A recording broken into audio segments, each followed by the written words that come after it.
사도행전 14장 19절에서 28절 다 함께 읽겠습니다. 시작. 유대인들이 안디옥과 이고니온에서 와서 무리를 충동하니 그들이 돌로 바울을 쳐서 죽은 줄을 알고 시외로 끌어내치니라. 제자들이 둘러섰을 때에 바울이 일어나 그 성에 들어갔다가 이튿날 바나바와 함께 더베로 가서 복음을 그 성에서 전하여 많은 사람을 제자로 삼고 루스드라와 이고니온과 안디옥으로 돌아가서 제자들의 마음을 굳게 하여 이 믿음에 머물러 있으라 권하고, 또 우리가 하나님의 나라에 들어가려면 많은 환난을 겪어야 할 것이라 하고, 각 교회에서 장로들을 택하여 금식 기도하며 그들이 믿는 주께 그들을 위탁하고, 비시디아 가운데로 지나서 밤빌리아에 이르러 말씀을 버가에서 전하고 아탈리아로 내려가서 거기서 배 타고 안디옥에 이르니, 이곳은 두 사도가 이룬 그 일을 위하여 전에 하나님의 은혜에 부탁하던 곳이라. 그들이 이르러 교회를 모아 하나님이 함께 행하신 모든 일과 이방인들에게 믿음의 문을 여신 것을 보고하고 제자들과 함께 오래 있으니라. 아멘. 하나님 감사합니다. 이 시간 우리의 마음의 문을 주 앞에 열어 주시옵소서. 우리의 두 손을 주 앞에 들게 허락하여 주시옵소서. 말씀이 우리 가운데 부어질 때에 그 말씀에 항복하게 하시고, 그 말씀에 우리의 모든 것을 온전히 순종하며 나아갈 수밖에 없는 시간 되게 허락하여 주시옵소서. 주께서 모든 일을 우리 가운데 행하여 주실 줄 믿사오며 예수님의 이름으로 기도합니다. 아멘. 속담이나 명언을 통해서 사람들은 인생의 지혜를 배운다고 합니다. 그런데요, 특별히 명언 같은 경우, 아주 유명한 사람들이 한 그런 아주 그냥 뭔가 인생의 지혜를 그냥 팍 통과한 그런 아주 명언 같은 경우에는 보통 성공한 사람들이 그들의 성공을 바탕으로 한, 성공을 경험으로 한, 거기서 나온 이야기다 보니까 대다수의 사람들이 다들 맞다, 그리고 또 이해도 하고 또 그래 하면서 동의도 하는데, 솔직히 그 사람의 삶과는 좀 괴리감이 있는 우리의 삶, 좀 차이가 나는 우리의 현실적인 삶과는 다소 좀 괴리감이 느껴지기는 합니다. 그러다 보니까 그냥 명언이 아니라 공감 100%, 현실 명언이라는 것이 등장했습니다. 한마디로 한국 표현으로 한다면 뼈 때리는 이제 현실 공감이라는 거죠. 어려운 말들에 숨겨져 있는 인생의 어떤 깊은 진리를 굳이 생각하면서 파헤치고 알아내는 그런 명언이 아니라, 그냥 나의 일상을, 나의 처지를, 나의 생각을 그냥 가감없이 나타내어주는, 그리고 공감해주는 쏙 시원한 그런 말에 사람들이 쾌감을 느끼기도 하고 또 기분이 좋아지기도 한다라는 거예요. 예를 들어서 그렇습니다. 티끌모아 태산이라는 말이 있습니다. 근데 요즘같이 고물가 시대에는 티끌 모아봤자 티끌이다. 이게 차라리 우리 현실을 더 잘 알려주는 것 같아요. 그러니까 더 위로를 받는 거죠. 다른 거 해볼까요? 일찍 일어나는 새가 벌레를 잡는다. 다들 잘 아시지요? 현실 명언은 일찍 일어나는 새가 더 피곤하다. 다른 거 해볼까요? 높이 나는 새가 멀리 바라본다. 요즘 직장인들의 명언으로 한다면 높이 나는 새가 제일 늦게 퇴근한다. 이게 이제 현실 명언입니다. 그러면 고난에 대해서, 고생에 대해서는 어떻게 말을 할까요? 다들 아시는 젊어서 고생은 사서도 한다. 이 말이 요즘 명언으로는 젊어서 고생은 늙어서 골병이다. 그래서 젊었을 때 고생하지 마라. 늙어서 골병 해가지고 더 고생한다. 이왕이면 고생 피하고, 이왕이면 즐길 수 있으면 편안하게 즐기면서 살아라. 한 번 사는 인생, 뭐 늙어서까지 골병 들어가지고 그렇게 힘들게 살려고 하느냐. 여러분, 이게 참 너무나 뼈 때리는 현실 명언이라고는 하지만 솔직히 우리도 이런 마음 있지 않습니까? 좀 이왕이면 고난을 좀 피하고 싶고, 그렇죠? 고난은 가급적이면 우리 집에는 좀 일어나지 않았으면 좋겠고, 그러니까 이런 현실 명언이 우리 마음에 솔직히 더 와닿는 것이지요. 많은 사람들이 종교를 택하는 것도, 종교 생활을 하는 것도 바로 이와 같은 이유 아닙니까? 이왕이면 신의 도움을 받아서 좀 고난을 피했으면 좋겠고, 그런데 피할 수 없는 고난이라면 그 신께서 속히 나를 그 고난에서 건져 주었으면 좋겠다라는 그 마음. 그런데 오늘 사도 바울은 전혀 딴판의 이야기를 합니다. 다른 이야기를 합니다. 22절에 보니까 그 중간부터 보면요, 우리가 하나님 나라에 들어가려면 뭘 해야 한다고 합니까? 많은 환난을 겪어야 할 것이라. 지난 일주일 동안 여러분 직장에서 또 삶의 현장에서 이렇게 저렇게 얼마나 처절하게 살아왔습니까? 피곤함에도 불구하고 쉴 수도 없었고, 피곤한 내색을 내어도 누구 하나 알아주는 이 없이 그렇게 어렵게 살아왔는데, 그런 우리에게 고난과 환난 가운데 있을지라도 속히 건져주시는 능력의 하나님을 얘기해 주면서 우리를 위로해 주고 우리의 마음을 달래주는 게 아니라 오히려 환난을 겪으라고 얘기하니 섭섭한 마음도 듭니다. 그러면 바울은 왜 이런 말을 할까요? 사실 바울은요, 조금만 더 합리적으로 생각했더라면 이 루스드라 성에서 많은 사람들의 존경을 받으면서 편하게 사역을 할 수 있었던 사람입니다. 물론 저도 마찬가지예요. 우리 성도님들이 다들 이렇게 정말 아들 같고 조카 같고 손주 같은 이런 사람을 그래도 담임 목사라고 여러분들 참 귀하게 섬겨 주지 않습니까? 그래서 참 언제나 감사하고 고마운데, 그런데 만약에 어떤 성도님이 저를 하나님처럼 섬긴다면, 하나님께서 이 땅에 보내신 예수 그리스도라고 어디서도 얘기하고 다닌다면 저는 상당히 부담될 것 같아요. 그거는 절대 그러지 말라라고 아예 찾아가지고 입을 그냥 꼬매버리고 싶을 거예요. 그런데 그 정도 선은 아닌데 우리가 흔히 용납할 수 있는 부분이 있지 않습니까? 하나님의 특별한 능력을 받아 하나님의 뜻을 나타내고 선포하는 특별한 주의 종, 하나님의 사자, 그 정도 선에서 나를 이렇게 섬겨준다면 저도 딱히 나쁘지는 않을 것 같아요. 대접받고 인정받고 어디 가나 높임 받는 거. 그런데 나는 일단 하나님은 아니잖아요. 하나님의 뜻을 나타내는 특별한 주의 사자, 거기까지만 내가 그냥 적당하게 그냥 맞습니다 하고 그냥 합리적으로 또 조금만 양보하면 참 저도 좋지 않겠습니까? 그러면서 하는 사역도 편하고요. 그런데 바울은 그러지를 않았다라는 거예요. 솔직히 이러한 모습이 우리가 기대하는 하나님의 은혜, 하나님의 능력의 모습이기도 합니다. 선교지나 아니면 누군가를 전도하러 갔는데 특별한 기적을 행함으로써 사람들에게 환영과 대접을 받게 되는 것, 그래서 내가 하는 그 사역이 형통해지고 내가 하는 그 사역이 더 잘되고 내가 하는 사역이 더 많은 사람들에게 영향을 주게 되는 것, 바로 이러한 모습이 바로 우리가 기대하는 하나님의 은혜 아닙니까? 하나님의 능력 아닙니까? 모든 사람들이 인정할 수밖에 없는 모습. 그래서 어디를 가나 이러한 하나님의 일하심을 간증이라고 자랑하고 다니는 나의 모습도 기쁘고요. 그런데 사도 바울은 그러질 않아요.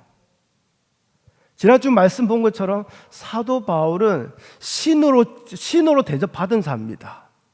그러면 그 사람들에게 저는 신은 아닙니다. 근데 그 신의 말씀을 여러분에게 이렇게 말씀해 줄 수는 있습니다. 말을 드릴 수는 있습니다. 그러면 그 사람들이 여전히 바울을 높이지 않겠냐 이 말이에요. 근데 바울이 그러지 않는 이유는 뭐냐면 예수님 때문이에요. 예수님 때문에. 하나님의 사랑으로 멸망의 존재였던 그 바울이, 그 사울이 이제는 예수님 때문에 생명의 존재로 옮김을 받게 되었거든요. 그 바울은 이제 예수님만을 드러내고 예수님만을 증거하고 예수님만을 높이는 것에 모든 마음을 두고 있다라는 거예요. 그러니 그 어떤 것에서도 주님의 능력을 자신의 것으로 가로챌 수 없다라는 거예요. 주님의 높아짐을 조금만, 주님 99개 가져가고요, 저는 한 개만 할게요, 그게 이 바울에게는 허용되지 않는다라는 것이지요. 단 한순간도 예수님을 위해서 사는 삶에 타협이 없었다라는 거예요. 그런데 이러한 믿음의 모습이 평소에는 다들 똑같아 보여요. 그런데 환난을 당할 때에 진짜 믿음의 모습이 가장 적나라하게 드러나게 된다라는 거죠. 자, 말씀을 보니까요, 유대인들이요, 안디옥과 이고니온에서부터 와서 루스드라 사람을 충동한다라고 얘기합니다. 안디옥, 지금 바울이 있는 바로 여기서 그 안디옥까지는요, 약 한 100마일이 넘는 거리입니다. 제가 구글로 찾아봤어요. 우리 800 랜돌프 이 한누리 교회에서 약 100마일 정도 떨어진 도시나 하여튼 거기가 어딜까? 제가 찾아봤더니 100마일을 조금 살짝 넘습니다만은 우리 샬롯스빌, 버지니아 거기에요. 그러니까 지금 안디옥은 지금 현재 우리로 말한다면 샬롯스빌, 버지니아 그 정도 거리고요. 그리고 이고니온은 지금 우리 여기서부터 얘기하면 한 페어팩스 그 정도 거리예요. 그런데 여러분 보십시오. 이 유대인들이 바울이 전하는 그 복음이, 바울이 전하는 그 예수님이 얼마나 싫고 미웠던지 샬롯스빌, 버지니아에서 이까지 막 그냥 달려온 거예요. 페어팩스에서 이까지 달려온 거예요. 바울 저기 있다, 바나바 저기 있다, 저기서 예수 전하고 있다더라, 야 우리가 그냥 두고 볼 수 있냐? 달려가자. 이때 차가 있었습니까? 택시가 있었습니까? 뭐가 있었습니까? 그만큼 바울이 전하는 예수가 싫었던 거예요. 그래가지고 루스드라에 겨우 도착을 했는데 이 사람들은 지치지도 않나 봐요. 저는 이걸 보면서요, 사람의 그 미움이, 누군가를 향한 그 증오심이 얼마나 사람들에게 큰 에너지를 주는지 제가 다시 한번 더 깨닫게 돼요. 루스드라에 그 먼 거리에서 와서 도착했는데 쉬지도 않아요. 바로 루스드라 사람들을 어떻게 해요? 충동합니다. 야, 바울과 바나바는 니네들이 섬기는 제우스 신이 아니야.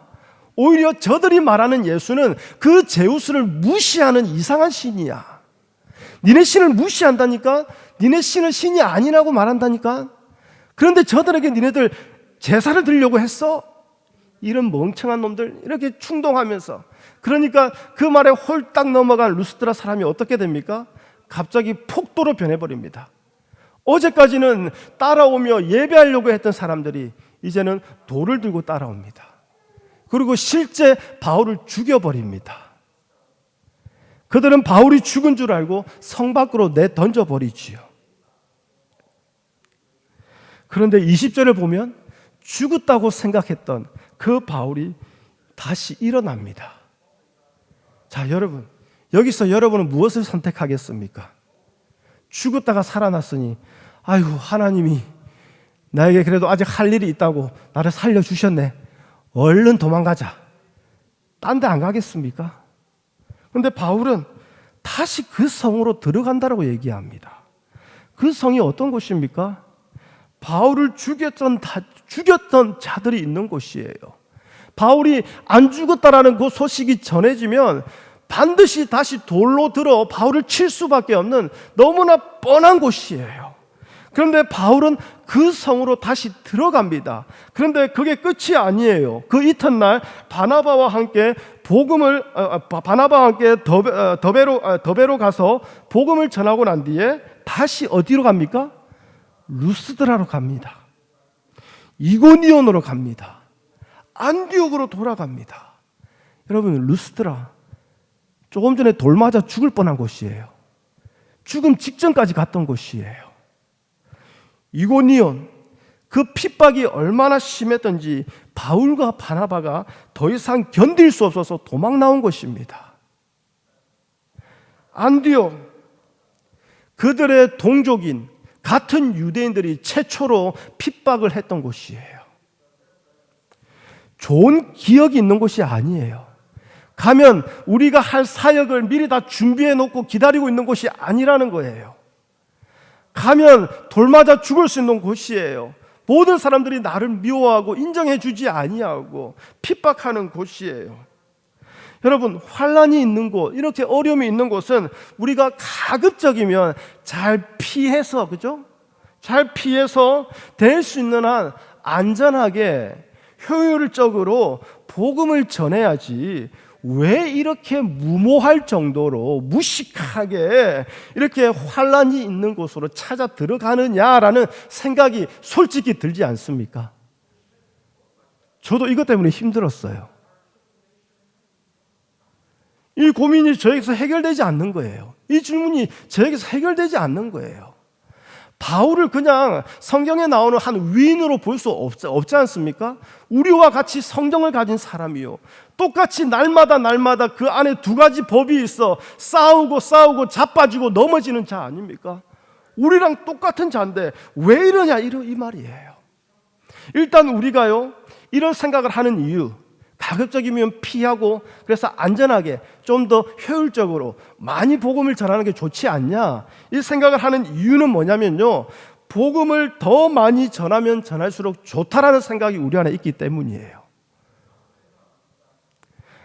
이게 제가 좀 이렇게 너무 좀 크리티컬하게 말할 수도 있지만요, 많으면 많을수록 좋다라는 것이 세상의 사고방식이에요.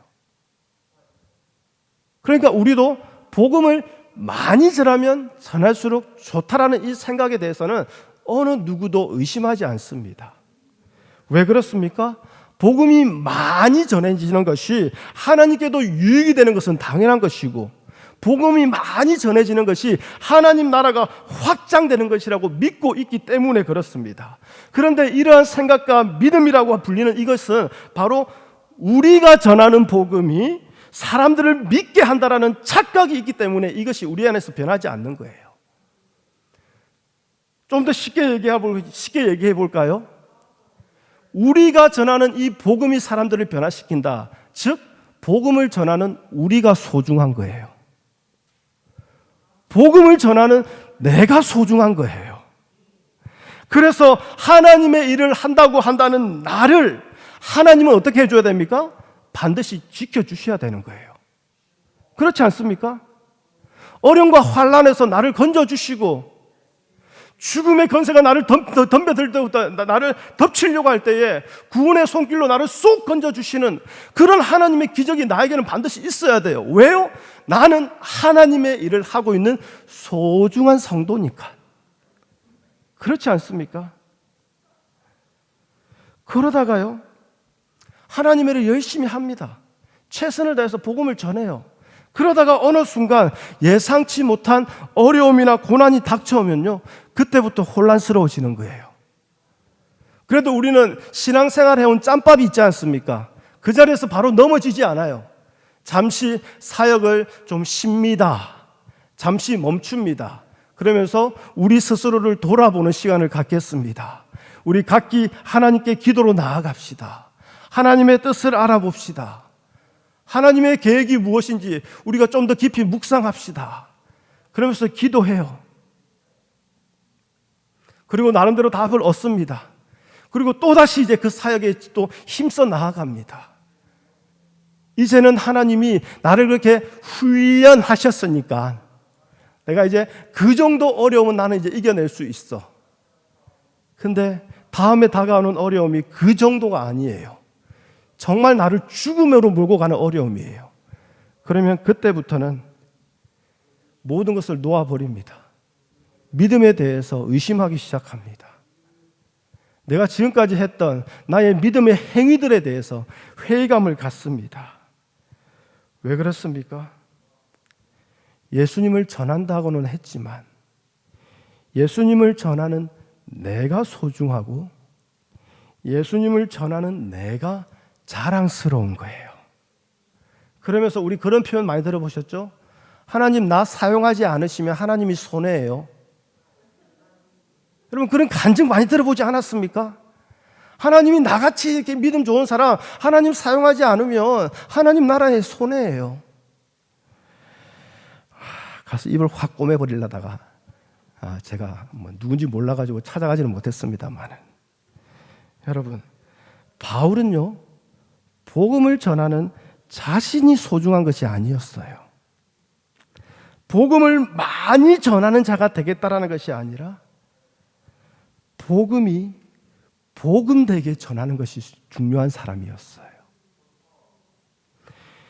예수님이 예수님 되게 증거하는 것, 예수님의 예수님 되심이 타협되지 아니하고 양보되지 아니하고 내가 죽더라도 예수님의 예수님 되심이 나타나게 된다면 주님 저는 행복합니다. 그게 바로 바울의 마음이었어요.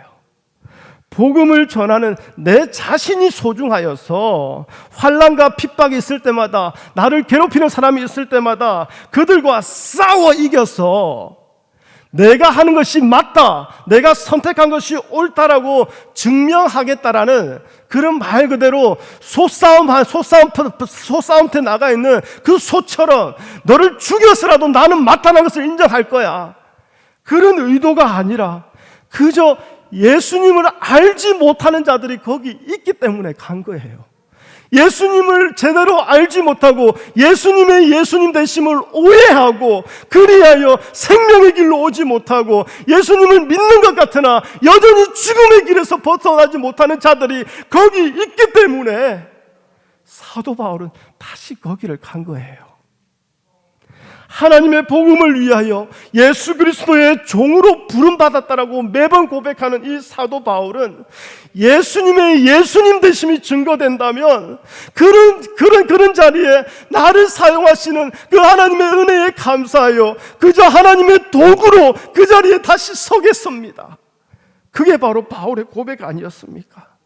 그런데요, 바울에게는 또 한 가지 있어요. 뭐냐면 루스드라, 이고니온, 안디옥뿐만 아니라 여전히 예수님의 예수님 되심을 증거해야 할 자들이 그 주변에 있었다라는 거예요. 그게 누굽니까? 바로 바울이 복음을 전하는데, 바울이 예수님 전하는데, 바울은 예수님 잘 믿는데 왜 저렇게 환난을 당할까? 그것을 보면서 마음이 흔들리고 믿음이 흔들리는 자들이 그 주변에 있었다라는 거예요. 바로 오늘 나오는 바울의 제자들입니다. 우리 목사님은 너무나 예수님 잘 믿는 것 같은데, 예수님 한 분밖에 모르는 것 같은데 왜 저렇게 가난할까? 왜 저렇게 환난이 많을까? 왜 저렇게 어렵게 살까? 하나님, 예수 잘 믿는 우리 목사님, 예수 잘 믿는 우리 집사님 잘 되게 해주셔야죠. 잘 살게 해주셔야죠. 그래야 주변의 다른 사람들도 저거 보면서 예수 믿는 맛이 나지 않겠습니까? 그게 우리의 기도 아닙니까? 그게 하나님 앞에 나아가는 우리의 생각, 사고방식 아닙니까? 그런데요, 예수 잘 믿는다고, 그래서 예수 잘 믿는 복을 우리는 이미 다 정해놓은 거예요. 예수 잘 믿음으로 말미암아 우리는 이런 복을 받아야 됩니다라고 미리 정해놓고 우리는 신앙생활을 해요. 그러니 예수님을 전할수록, 예수님을 잘 믿을수록 환난을 당하고 어려움을 당하는 바울을 보면서 그 주변의 지체들이 마음이 흔들리고 믿음이 흔들리는 거죠. 저럴 거면 예수 뭐하러 믿지? 안 믿는 게 낫지 않나? 야야, 예수 믿어가지고 우리 집에 저주가 들어왔다. 그렇지 않습니까? 그런데요, 바울에게는 이들 또한 동일하게 안디옥처럼, 루스드라처럼 동일하게 예수님의 예수님 되심을 증거해야 될 복음의 대상자들이었다는 거예요. 그래서 바울이 환난이 있는 곳으로 다시 들어가는 것은 무슨 이유냐? 믿는다고는 하는데 환난으로 인해서 그 믿음이 흔들리는 자들을 위해서 22절의 말씀처럼요, 그들의 마음을 굳게 세우기 위해서 바울은 다시 환난이 있는 곳으로 들어가고 있는 거예요. 예수 믿는 것은 환난이 없어지는 게 아니야. 예수 믿는 것은 내가 잘 되고 내가 복받고 내가 건강해지고 우리 자녀들 잘 되고 우리 가족 행복해지는 거, 그게 예수 잘 믿는 표시가 아니야. 예수 잘 믿으려면, 그래서 하나님 나라에 들어가려면 환난을 겪어야 해. 이 얘기를 하는 거 아닙니까? 예수님의 삶을 보고 그저 감상하며 예수님 수고 많으셨네요, 이제 예수님 수고 다 하셨으니까 나머지는 제가 누릴게요, 그런 종교 생활이 아니라 예수님을 실제 믿고 따르는 신앙생활에는 이 환난이 당연하다라는 거예요. 이러한 성도의 삶에 대해서 바울은 이렇게 얘기합니다. 로마서 8장 17절 18절 우리 말씀을 보여주시겠어요? 우리 다 함께 읽어보겠습니다. 로마서 8장 17절 18절 시작. 자녀이면 또한 상속자 곧 하나님의 상속자요 그리스도와 함께한 상속자니 우리가 그와 함께 영광을 받기 위하여 고난도 함께 받아야 할 것이니라. 생각하건대 현재의 고난은 장차 우리에게 나타날 영광과 비교할 수 없도다. 아멘. 근데 여러분, 여기서요, 우리가 주목해야 될 단어는 뭐냐면요, 현재의 고난이에요. 앞으로 어쩌면 다가올 수 있는 고난이 아니라 현재의 고난이에요. 여러분에게 현재의 고난이 있습니까? 고난이 있다면 그 고난은 무엇입니까? 오늘 바울의 입장에서 본다면요, 이미 종교의 자유를 누리고 있는 우리에게는 바울처럼 매 맞는 거, 핍박당하는 거, 돌 맞는 이런 현재의 고난은 우리에게 없습니다. 그렇다면 하나님 말씀처럼 우리는 장차 나타날 영광과는 상관이 없는 자일까요? 고난이 환난이 없기 때문에 하나님 나라에 들어가지 못하는 자일까요? 현재의 고난은요, 단순히 어떤 외부의 핍박으로, 어떤 물리적인 힘으로 인해서 우리에게 다가오는 육체적인 어려움을 말하는 것이 아닙니다. 바울이 말하는 이 현재의 고난은요, 이 땅에서 예수님을 예수님 되게 드러내고 증거하기 위해서 오늘 우리의 삶에 예수님이 살아가신 그 삶의 원칙이 그대로 적용되어지는 것, 이걸 현재의 고난이라고 말하고 있는 거예요. 그렇다면 예수님이 이 땅을 살아가신 삶의 원칙은 무엇일까요? 우리는 그것을요, 광야에서 마귀에게 시험을 당하신 그 예수님의 모습을 통해서 우리 알 수 있게 됩니다. 자, 첫 번째요, 보여주시겠어요? 첫 번째 예수님의 시험이 무엇이었습니까? 바로 돌이 떡이 되게 하는 것이었습니다. 우리 사진 있는데 사진을 좀 보여주세요. 네. 자, 돌이 떡이 되게 하는 거 무엇입니까? 경제의 문제예요. 돈의 문제예요. 이 세상의 물질의 문제예요. 마귀의 다스림 아래에 있는 이 세상은요, 떡을 위해서 살아가는 세상입니다. 나의 배부름을 위해서 살아가는 곳입니다. 배불러야만 잘 살 수 있는 곳. 그래서 배부르기 위해서는 반드시 떡이 있어야 하는 곳이에요. 그런데 예수님은 뭐라고 하시죠? 떡이 아니라 하나님의 입에서 나오는 모든 말씀이라고 대답하시죠. 예수님의 삶의 원리는 떡이 아니라 하나님의 말씀이었다라는 거예요. 떡이 있어야만 살 수 있는, 돈이, 물질이 있어야만 살 수 있는 이 땅의 질서에 그것이 아니라 하나님의 말씀이라는 전혀 다른 세상의 질서를 말씀하시니 예수님이 고난을 받으신 거죠. 두 번째 시험은 무엇입니까? 성전 꼭대기에서 뛰어내려라는 거예요. 왜요? 그렇게 하면 천사들이 너를 다치지 않게 지켜주실 거라는 거. 사진을 보여주시겠어요? 네, 고맙습니다. 자, 성전 꼭대기에 데려 올라가서 뛰어내려봐.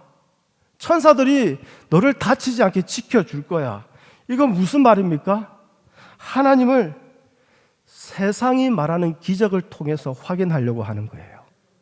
우리 지난주에 말씀 함께 보았죠? 루스드라에서 평생에 걷지 못하는 자를 고쳤더니 그 기적이 일어났더니 많은 사람들이 하나님의 역사다, 하나님이 저기 계신다, 하나님의 능력이 저기서 나타났다, 그래서 우르르르 몰려오지 않습니까? 하나님의 살아계심을, 하나님의 능력을 기적을 통해서만 확인하고 믿고 믿기를 원하는 그냥 교회 다니는 자들, 세상이 기대하고 생각하고 있는 그 신과 별 차이가 없어요. 그렇지 않습니까? 나에게 어떤 일이 있어도, 심지어 높은 곳에서 떨어져서 다치는 상황이 코앞에 닥쳐온다 할지라도 하나님은 기적으로 나를 도와주셔야 되는 거예요. 그래서 나를 다치지 않도록 하나님이 나를 붙잡아 주셔야 되는 거예요. 그러할 때에 하나님의 능력을 확인하고 하나님의 살아계심을 인정하겠다라는 거죠. 무슨 말이냐? 하나님의 살아계심과 하나님의 능력을 판단하는 모든 기준이 내 자신이에요. 내가 유익을 받고, 내가 잘되고, 내가 행복하고, 내가 건강하고, 내가 환난과 어려움이 없을 때에, 설령 모든 사람들이 아프고 다칠지라도 나는 안 아프고 다치지 않는 것, 그때에 하나님 살아계시군요. 하나님 나를 지켜주셔서 감사합니다. 그때에 하나님을 인정하는 것. 그래서 예수님의 대답이 무엇입니까? 주 너의 하나님을 시험하지 말라. 하나님을 믿으십니까? 설사 다칠지라도, 설사 죽을지라도 하나님을 그대로 믿는 것입니다. 정말 하나님 의심하지 않으십니까? 설사 이 고통이 이 땅에서 끝나지 않을 것 같을지라도 그 고통 가운데서 하나님을 바라보고 믿는 것입니다. 이게 예수님의 삶이었어요. 이게 예수님이 살아가신 삶의 원칙이었어요. 그러니 십자가에서 그렇게 고통스럽게 죽으시면서도 하나님, 내가 정말 하나님의 아들 맞습니까? 하나님 진짜 살아계십니까? 그렇게 따진 것이 아니라, 의심한 것이 아니라 그저 하나님의 뜻이기에 죽겠습니다. 하나님이 죽으라 하시니 하나님 내가 죽겠습니다. 죽음까지 순종한 것이 예수님의 삶이었다라는 거예요. 세 번째 뭡니까? 천하 만국과 영광을 보여주며 마귀에게 경배만 하면 이 모든 것을 다 주겠다라는 유혹이었습니다. 오직 자기 영광을 위해서 살아가는 이 세상. 그런데 우리도 교회 안에서마저도 우리의 이름이 높아지기를 원하고 많은 사람들로부터 박수와 인정받기를 원하며 살아가고 있지 않습니까? 하나님께서 우리를 찾아주시는 이유도, 하나님이 우리에게 은혜와 사랑을 베푸시는 이유도 무엇을 위해서입니까? 내 이름을 위해서라고 생각하고 오해하고 있지 않습니까?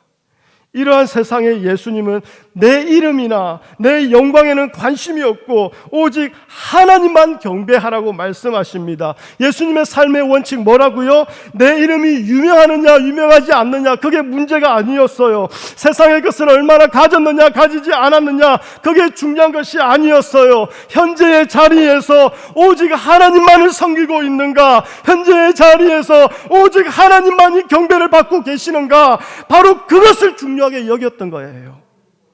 결국 마귀의 유혹은 무엇입니까? 마귀가 다스리는 이 세상의 질서에 굴복해라는 거예요. 마귀가 다스리는 이 세상의 질서에 조금만 양보하고 타협해서 이 질서에 맞게 좀 효율적으로, 좀 융통성 있게 같이 살아가자라는 거예요. 그래서 예수님을 어떠한 존재로 만듭니까? 돈을 위해서 존재하는 메시아,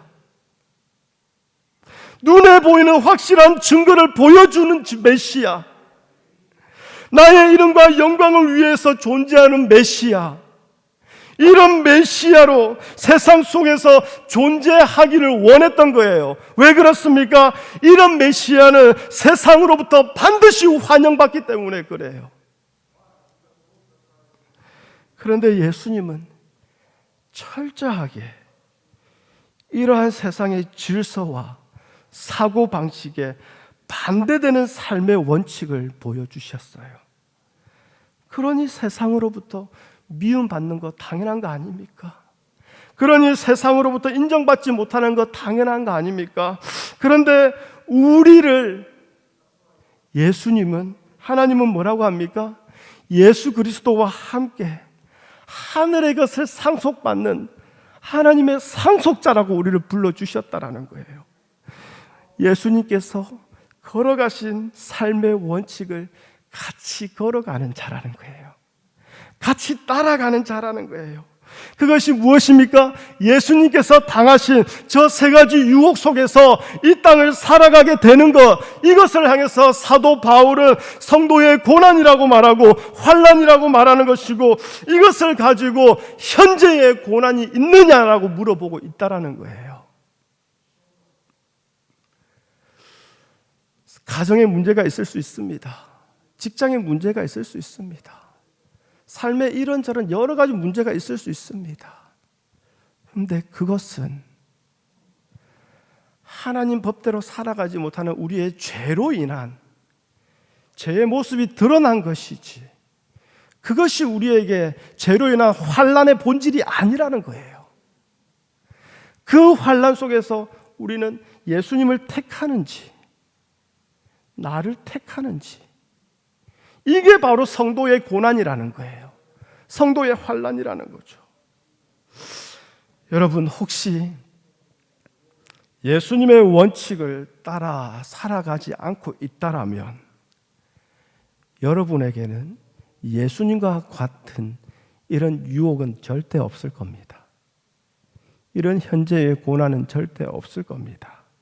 이미 세상의 질서와 타협하고 세상의 질서를 따라가고 있기에 배부름을 위해서 사는 거 이상하지 않습니다. 하나님을 내 눈에 보이는 거, 내 유익에 따라서 확인해야 하는 거, 그거 전혀 이상하지가 않습니다. 나의 이름과 영광을 위해서 사는 것이 더 이상 유혹이 아니라 당연한 삶이기 때문에 그렇습니다.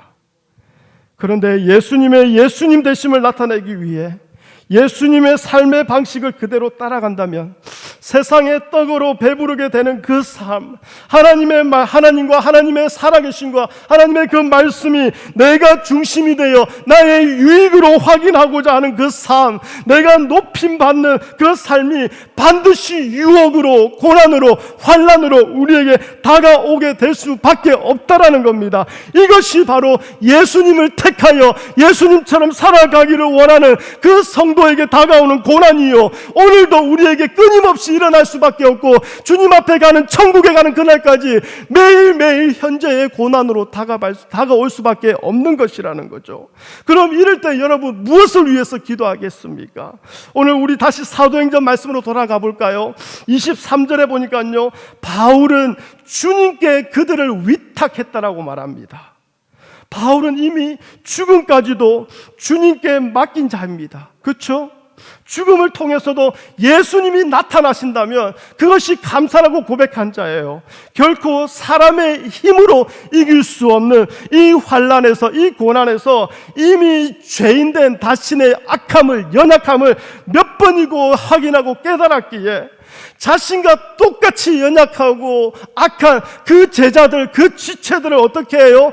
주님께 부탁하는 거예요. 고린도후서 4장 7절입니다. 다 함께 읽어볼까요? 말씀을 보여주세요. 고린도후서 4장 7절입니다. 시작.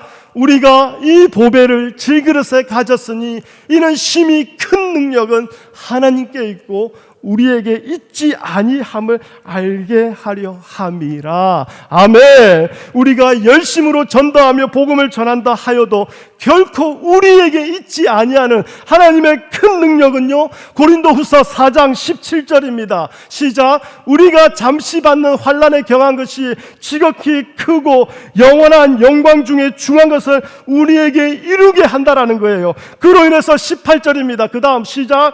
우리가 잠깐 보이는, 주목하는 것을 보이는 것이 아니요, 보이지 않는 것, 보이는 것은 잠깐이요, 보이지 않는 영원한 것을 보게 되는 자로 주님 앞에 서게 천국에 됐다라는 거예요. 그러면 보이지 않는 영원한 것은 무엇일까요? 내가 천국에서 영원히 사는 나의 영원한 삶을 말할까요? 아닙니다. 보이지 않는 영원한 것은 바로 살아계신 하나님 아버지,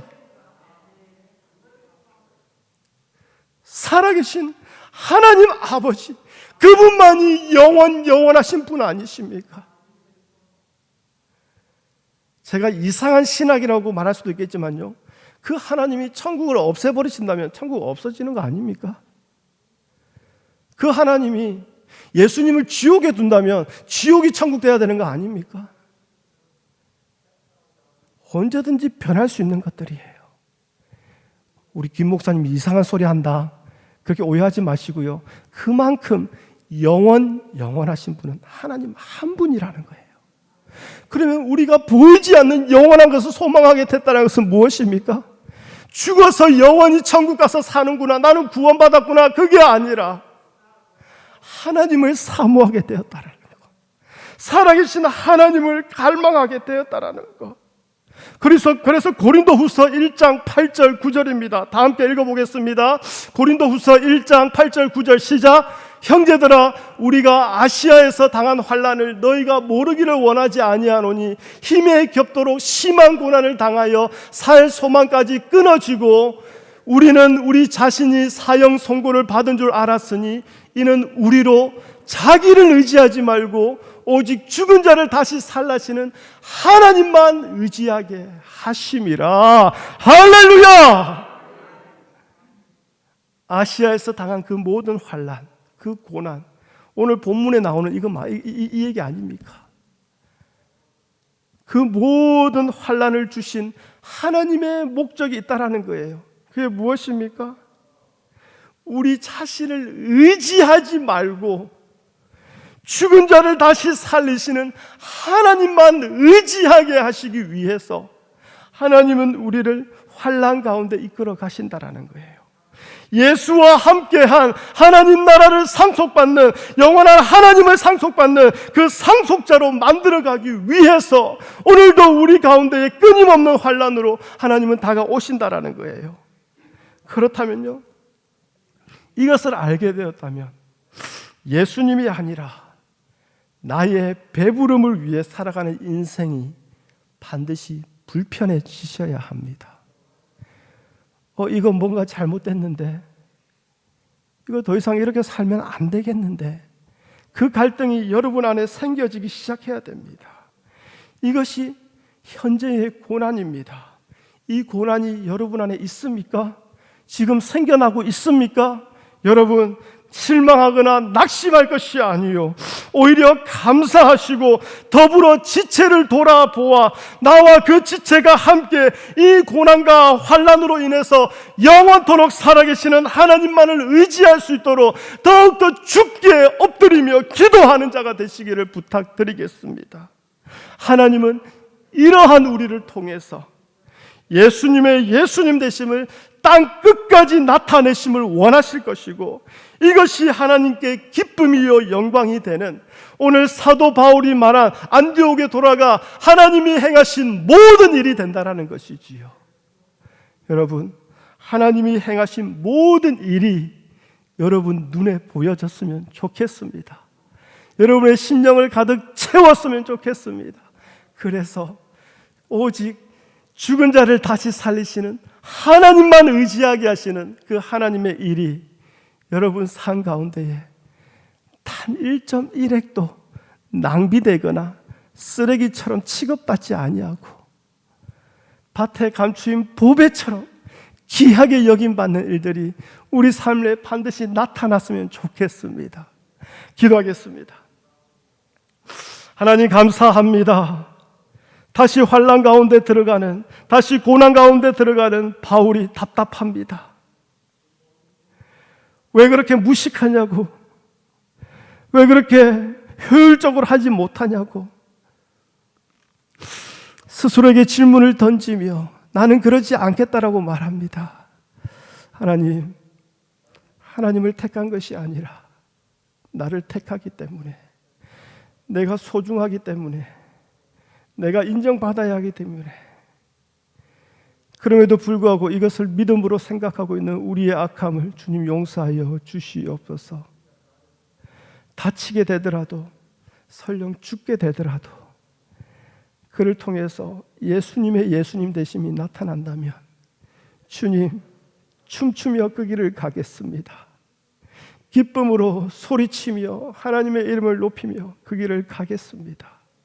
그러나 우리의 믿음의 결단이 아니요, 우리의 훈련이 아니요, 주께서 우리를 붙잡아 주실 때에 이것이 가능하오니 주님, 오늘도 주 앞에 두 손 들고 나아갑니다. 살아계신 하나님, 우리를 주께서 붙잡아 주시옵소서.